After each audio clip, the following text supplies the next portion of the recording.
No update. Just felt a little something in her groin, so we'll get it evaluated and see what happens from. The WNBA is currently sitting on a powder keg that is about to explode. And if the latest rumors from deep within the league's inner circles are true, we are looking at a situation that could cancel games and potentially ruin the most profitable season in the history of women's basketball. We are talking about the nuclear option, a player strike. Whispers have turned into shouts behind the scenes, as leaked audio and private conversations allegedly reveal a growing faction of WNBA veterans who are threatening to walk out if the Caitlin Clark circus doesn't change immediately. This isn't just about jealousy or competitive fire anymore.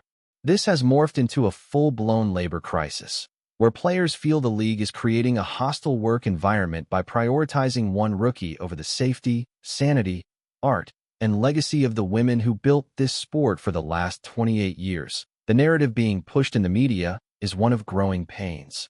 But the reality, according to these insiders, is a locker room revolt. The allegations suggest that players are fed up with what they perceive as blatant favoritism, dangerous fan behavior, and a media machine that villainizes black women to prop up a white savior narrative. If these players actually follow through with a strike or a boycott of games involving Caitlin Clark, it wouldn't just be a news story. It would be the complete collapse of the WNBA public image. And that is why the league office is reportedly in panic mode, trying to keep a lid on a mutiny that is already spilling out onto the court. So, to understand how we got to the point where professional athletes are allegedly willing to forfeit their paychecks just to make a point against a 22-year-old rookie, you have to peel back the layers of resentment that have been calcifying since the moment Caitlin Clark declared for the draft. It didn't start with a hard foul. It started with the feeling that the league was ready to replace its entire identity for a quick cash grab. The rumor mill went into overdrive when audio clips and screenshots began circulating in private forums, allegedly showing players venting about the double standard regarding security and travel. For over a decade, WNBA legends like Diana Taurasi, Brittany Griner, and Aya Wilson have been squeezing into economy seats on commercial flights, dealing with delays, cramping, and rigorous travel schedules that would break most athletes. They fought for charter flights for years, citing health and safety, only to be told by the league that it wasn't financially viable. Then Caitlin Clark arrives.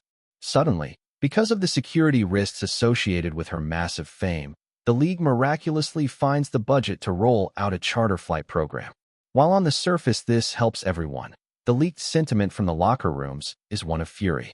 The veterans allegedly feel that the league didn't care about their safety until a white superstar was at risk.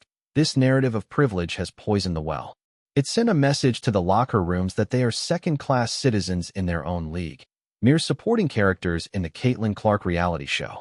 This is the foundation of the strike threat, the idea that the league is no longer a meritocracy, but a marketing machine rigged for one person. But that wasn't the whole story, because the financial aspect is where the knife twists the deepest. You have to look at the numbers to understand the rage. Caitlin Clark signed a reported $28 million deal with Nike, a figure that is astronomical compared to what even the most decorated WNBA champions earn.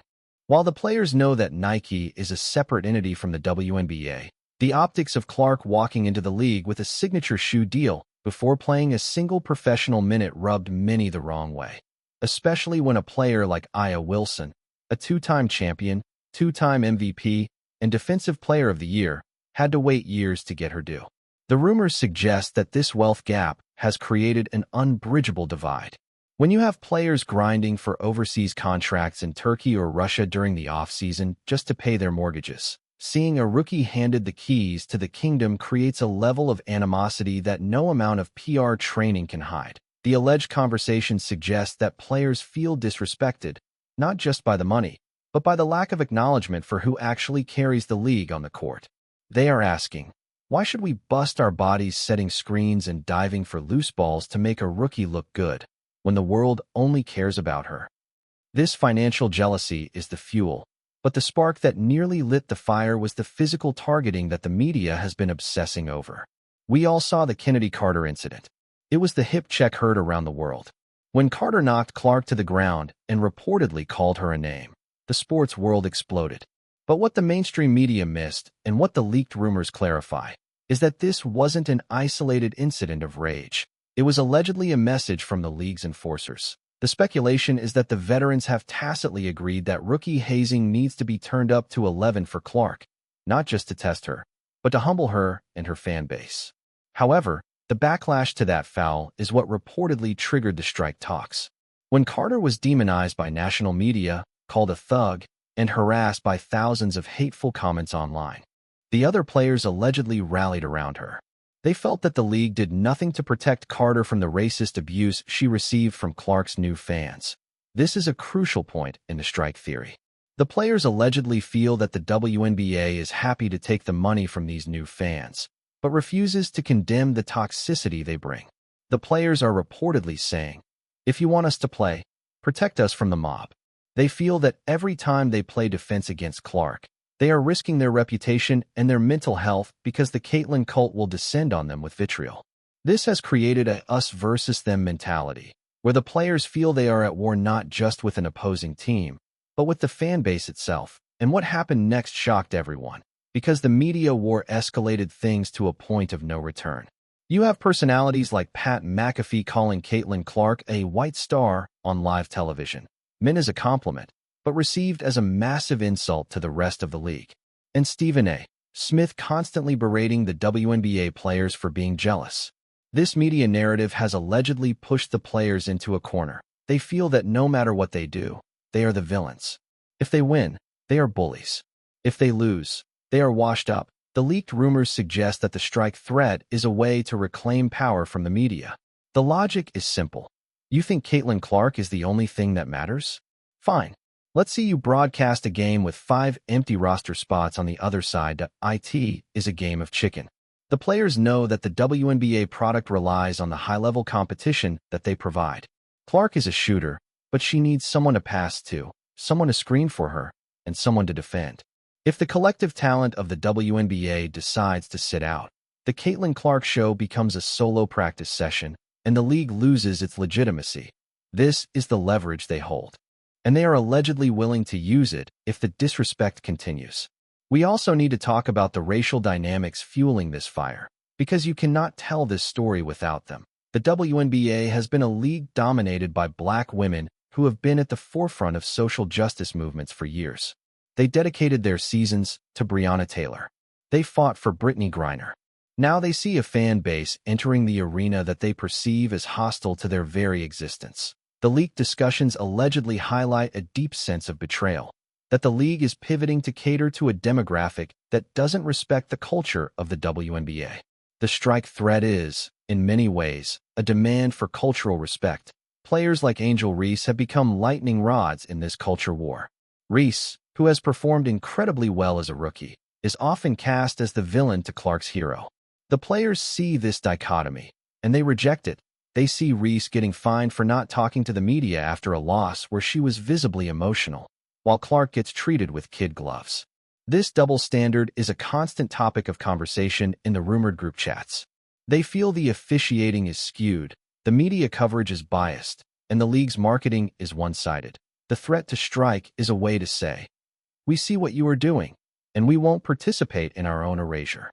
But the ultimate power move, and the moment that proved the veterans still hold the cards, was the Olympic roster snub. When the selection committee left Caitlyn Clark off the Team USA roster for the Paris Olympics, it sent shock waves through the sports world. Fans were outraged, claiming it was a missed marketing opportunity. But inside the league, the rumors say this was a calculated decision driven by the veterans. The speculation is that the senior players made it clear. If she comes, it destroys the chemistry. They allegedly didn't want the circus in Paris. They didn't want every practice to be about Caitlyn. They didn't want the bus rides to be about Caitlyn. Why keeping her off the team? They proved that merit and tenure still matter more than hype. It was a soft strike in a way, a refusal to let the marketing machine infiltrate the most sacred sanctuary of women's basketball, the Olympic team. However, this victory for the veterans only intensified the animosity from the Clark fan base, which in turn has made the players even more defensive and more prone to drastic measures like the alleged league-wide strike. The tension is palpable in every interaction. You see it when Clark gets knocked down and no one helps her up. You see it in the side eyes on the bench. You hear it in the post-game press conferences where players refuse to mention her name. The leaked audio rumors are just the manifestation of a reality playing out in 4K resolution every night. The league is trying to bandage a wound that requires surgery. They are fining players, issuing statements, and trying to focus on the basketball. But the human element is undeniable. These are competitive women who have dedicated their lives to a sport that ignored them for decades. And now that the spotlight is finally here, it is shining on someone else. The psychological toll of that cannot be overstated. The rumors of a strike are a symptom of a league growing too fast for its own infrastructure. The players want better pay, better travel, and better treatment, and they see the money pouring in. If they don't get a piece of the pie now, they fear they never will. They are shaking the cage and leaking these threats to let Commissioner Kathy Engelbert know that they are not afraid to burn the house down if they don't get a seat at the table. It is a dangerous game, because a strike could alienate the very fans they are trying to convert. But for many of these players, it is a matter of principle. They would rather play in an empty gym with respect than in a sold-out arena where they feel like props. As we move forward, the thing to watch is not the scoreboard, but the sidelines. Watch who interacts with who. Watch how hard the fouls are. Listen to the language used in interviews. The rumors of a strike might sound extreme, but in a league defined by struggle and resistance, it is entirely on brand. The WNBA players have never been afraid to fight for what they believe in. Right now, they believe they are fighting for the soul of their league against a hostile takeover. Whether this ends in a handshake deal or a picket line remains to be seen. But one thing is certain: the silence in the locker room is over, and the noise is about to get deafening. The leaked audio, the rumors, the tension, it all points to a summer of chaos that will define the future of women's sports. The veterans are drawing a line in the sand, and Caitlin Clark is standing on the other side. What happens next will be the biggest story in sports. Because if the ball stops bouncing, the silence will speak louder than any buzzer beater ever could.